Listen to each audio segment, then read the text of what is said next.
আমাদের দেশে 1% ডিভোর্স হয়, বাকি 1% ডিভোর্স যেখানে 1%, যে দেশে ডিভোর্সের হার এত কম, সে দেশে অ্যালিমনি নিয়ে বিদ্রোহ করার চাইতে ছেলে বাচ্চা ধর্ষণের সংখ্যা ডিভোর্সের থেকে অনেক বেশি। সেগুলো নিয়ে মুখ খুলুন।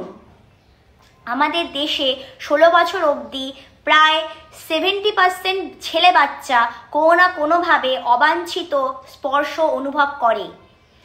সে গে নয়, সে কোনোভাবেই গে নয়। আমাদের দেশে প্রচুর ছেলে বাচ্চারা গে র্যাগিংয়ের শিকার হয়। আপনারা হয়তো সংখ্যাটা জানেনও না, সংখ্যাটা আমরা সঠিকভাবে পাইও না কোথাও, কারণ এই ধরনের রেপ কেসগুলো মা বাবা কখনো নিয়েও যায় না সামনে। কখনো কোনো একজন গে আত্মীয়র হাতে একটা ছেলে বাচ্চা ধর্ষিত হয়ে যায় এবং সেটা তার মা বাবাও চেপে রাখতে বলে। প্রচুর কিছু হয়। স্কুলে আমার কাছে একবার একটা কেস এসেছিল যেখানে সে বাচ্চাটা বলেছিল যে সে তার মা বাবার সাথে কথা বলছে তার স্কুলের টিচারকে নিয়ে। সেই টিচার তাকে দিনের পর দিন ধর্ষণ করে যাচ্ছে এবং সে একজন গে, মানে সে এমনই গে যে সে নিজের, মানে বলে না বিকৃত মানসিকতার কিছু গে থাকে আমাদের সমাজে। সমকামী খারাপ নয়, সমপ্রেমী খারাপ নয়।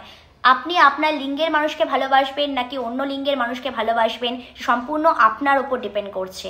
কিন্তু কনসেন্ট, যে কোনো ভালোবাসার ক্ষেত্রে, যে কোনো শারীরিক সম্পর্কের ক্ষেত্রে কনসেন্ট ম্যাটার করে।